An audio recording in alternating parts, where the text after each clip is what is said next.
Hebrews chapter 1, verse 1. In many separate revelations, each of which set forth with a portion of the truth, and in different ways, God spoke of old to our forefathers in and by the prophets. Verse 2. But in the last of these days, he has spoken to us, the person, the Son, whom he appointed heir and lawful owner of all things, and also by and through whom he created the worlds, and the reaches of space, and the ages of time.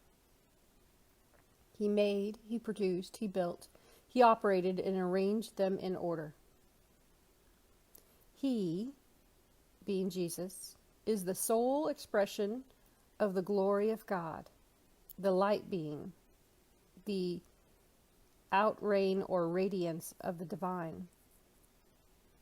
And he is the perfect imprint of the very image of God's nature, upholding and maintaining and guiding and propelling the universe by his mighty word of power. When he had, by offering himself, accomplished our cleansing of sin and riddance of guilt, he sat down at the right hand of the divine majesty on high. Verse 4. Taking a place and rank by which he himself became as much superior to the angels as the glorious name, his name, which he has inherited, is different and more excellent than theirs. Verse 5. For to which of the angels did God ever say, "You are my son? Today I have begotten you," established you as an official sonship relationship with kingly dignity? And again, I will be to him a father, and he will be to me a son. Verse 6. Moreover, when he brings the firstborn son again into the habitable world, he says, "Let all the angels of God worship him." Verse 7. Referring to the angels, he says, God, who makes his angels winds and his ministering spirits flames of fire. Verse 8. But as to the Son, he says to him, "Your throne, O God, is forever and ever, to the ages of the ages, and the scepter of your kingdom is a scepter of absolute righteousness." Righteousness means justice and straightforwardness. Verse 9. You have loved righteousness, you have delighted in integrity, virtue, uprightness, in purpose and thought and action, and you have hated lawlessness, injustice, and iniquity. Therefore God, even your Godhead, has anointed you with the oil of excellent joy and gladness above and beyond your companions. Verse 10. And further, you, Lord, did lay the foundations of the earth in the beginning, and the heavens are the works of your hands. Verse 11. They will perish, but you will remain and continue permanently. They will grow old and wear out like a garment. Like a mantle thrown about oneself, you will roll them up, and they will be changed and replaced by others. But you remain the same, and your years will never or nor come to failure. Verse 13. Besides, to which of the angels has he ever said, "Sit at my right hand until I make your enemies a footstool for your feet"? Verse 14. Are not the angels all ministering servants sent out in the service of God for the assistance of those who are to inherit salvation? Hebrews 2, verse 1. Since all this is true, we ought to pay much closer attention than ever to the truths that we have heard, lest in any way we drift past them and slip away. For if the message given through angels, that's the law spoken to them by Moses, was authentic and proof sure, and every violation and disobedience received an appropriate and just penalty, how shall we escape appropriate retribution if we neglect and refuse to pay attention to such a great salvation as it is now offered to us, letting it drift past us forever? For it was declared at first by the Lord himself, and it was confirmed to us and proved to be real and genuine by those who had personally heard him speak. Verse 4. Besides this evidence, it was also established and plainly endorsed by God, who showed his approval of it by signs, wonders, and various miracles and manifestations of his power, and by imparting the gifts of the Holy Spirit to believers according to his own will. Verse 5. For it was not to his angels that God subjected the habitable world of the future, of which we are speaking. It has been solemnly and earnestly said in certain places, "What is man that you are mindful of him, or the Son of Man that you graciously and helpfully care for and visit and look after him?" For some time you have ranked him a little lower and inferior to the angels. You have crowned him with glory and honor. You have set him over the works of your hands. For you have put everything in subjection under his feet. Now, in putting everything in subjection to man, he left nothing outside of man's control. But at present, we do not yet see all things subjected to him, to man. Hebrews, verse 9. Verse 9. We are able to see Jesus, who is ranked lower than the angels for a little while, crowned with glory and honor, because of having suffered death, in order that by the grace, the unmerited favor of God to us sinners, he might experience death for every individual person. For it was an act worthy of God and fitting to the divine nature that he, for whose sake and by whom all things have their existence, in bringing many sons into glory, should make the pioneer of their salvation perfect, should bring to maturity the human experience necessary to be perfectly equipped for his office as high priest through suffering. Now this puts the previous scripture into context. You see, it was Jesus who was made a little lower than the angels for a while. He was the one crowned with glory and honor. He's the one who was given all power and authority. And he allowed himself to be ranked lower than the angels so that he could die, so that he could be killed for our sake. Verse 11. For both he who sanctifies, making men holy, and those who are sanctified all have one Father. For this reason, he is not ashamed to call them brethren. Verse 12. For he says, I will declare your Father's name to my brethren. In the midst of the worshiping congregation, I will sing hymns and praises to you.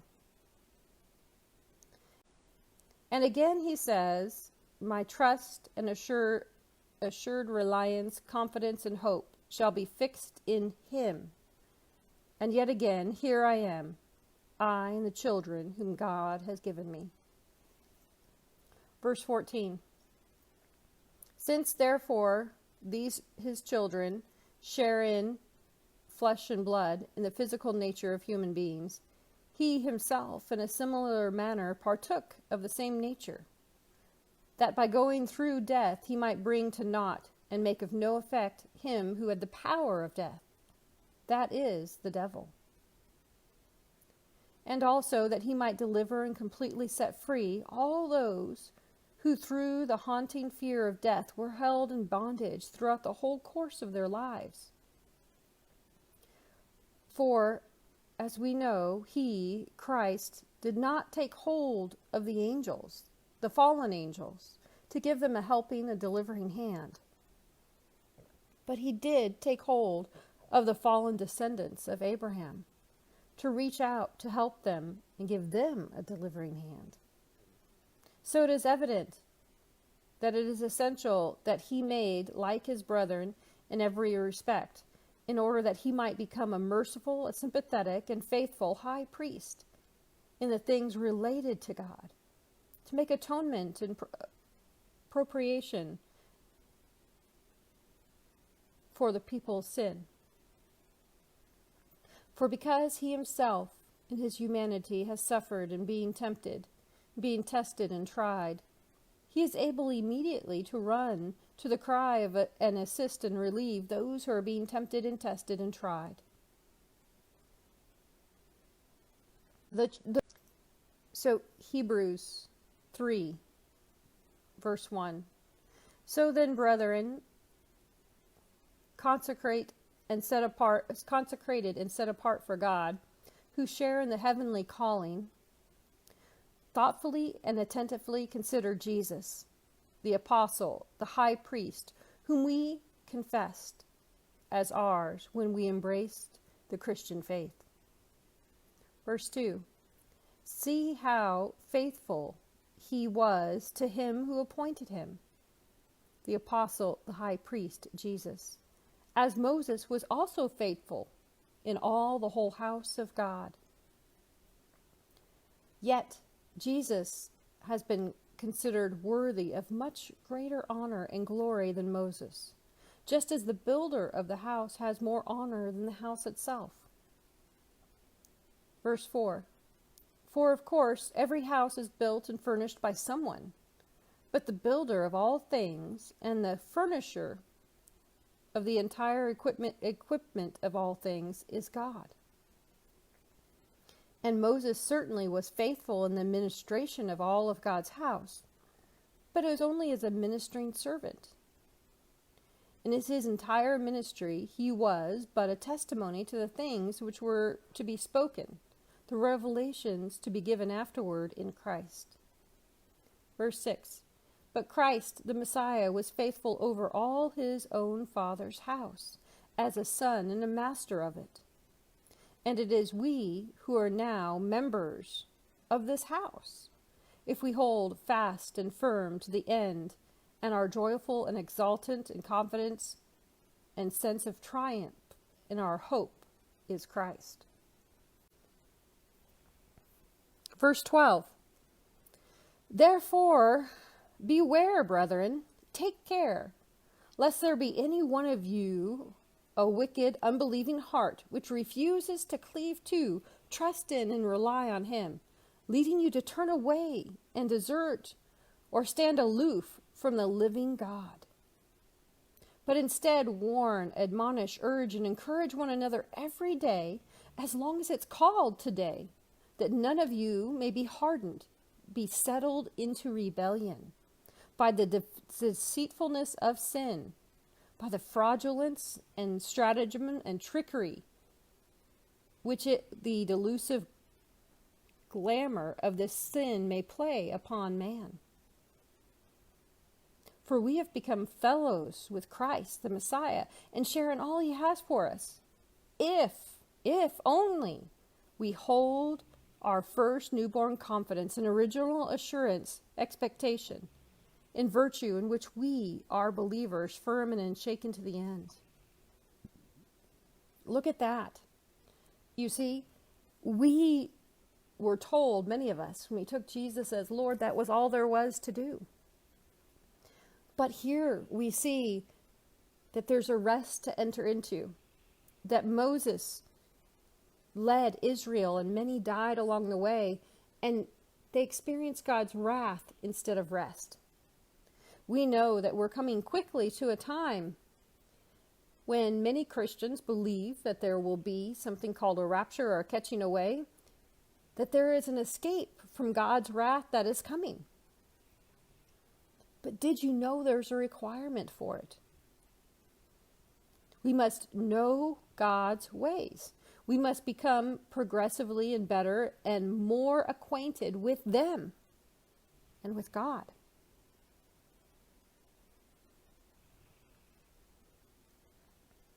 Verse 15. Then while it is still called today, if you would hear his voice, and when you hear it, do not harden your hearts as in rebellion, as in the desert, when the people provoked and irritated and embittered God against them. Verse 16. For who were they who heard and yet were rebellious and provoked him? Was it not all of those who came out of Egypt led by Moses? And with whom he was irritated and provoked and grieved for 40 years? Was it not with those who sinned, whose dismembered bodies were strewn about and left in the desert? And to whom did he swear that they would not enter his rest, but to those who disobeyed, who had not listened to his word, and refused to be compliant or be persuaded? So we see that we were not able to enter into his rest because of their unwillingness to adhere to and trust in and rely on God.